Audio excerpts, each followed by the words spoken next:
పంచదశేన మధ్యమిదం వాతేన పెట్టేసి వాతేన సగరేణ రక్షా రక్షాబంధన ముహూర్తస్సు ముహూర్తోస్తు రామచంద్ర స్వామినః అనంతాశ్రమాధికార యోగ్యతా సిద్ధ్యర్థం సువర్ణ యజ్ఞోపవేత ధారణం కరిష్యే.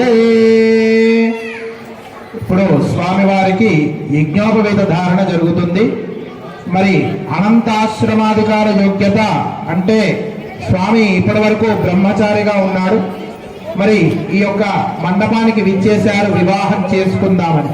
ఎందుకు విచ్చేశారంటే మీరందరూ కూడా సీతామ్మ వారిని కన్యగా భావించి కన్యాదానం చేస్తామని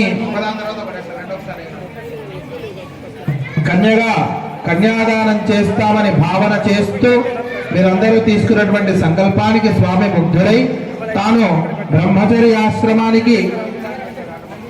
బ్రహ్మచర్యాశ్రమం నుండి గృహస్థాశ్రమానికి రాకై ఈ యొక్క యజ్ఞోపవీత ధారణ చేయించుకుంటున్నాడట.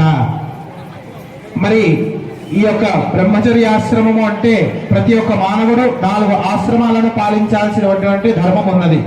మనిషి అయి పుట్టిన తర్వాత ముందుగా చదువుకునే సమయంలో బ్రహ్మచర్యాశ్రమాన్ని, చదువు పూర్తయిన తర్వాత గృహస్థాశ్రమాన్ని, గృహస్థాశ్రమ ధర్మములన్నీ పూర్తయిన తర్వాత వానప్రస్థానాశ్రమాన్ని, వానప్రస్థానంలో పండితులైనటువంటి వారు సన్యాసాశ్రమాన్ని కూడా స్వీకరించుతూ ఉంటారట.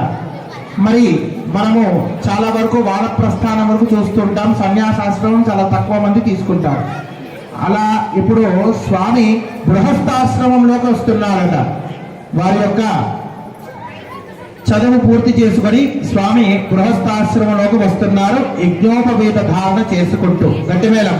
యజ్ఞోపవేతం పరమందవిత్తం ప్రజాపతే సహజం పురస్తాద్ ఆయుష్యవర్ధో పదివంత యుద్ధో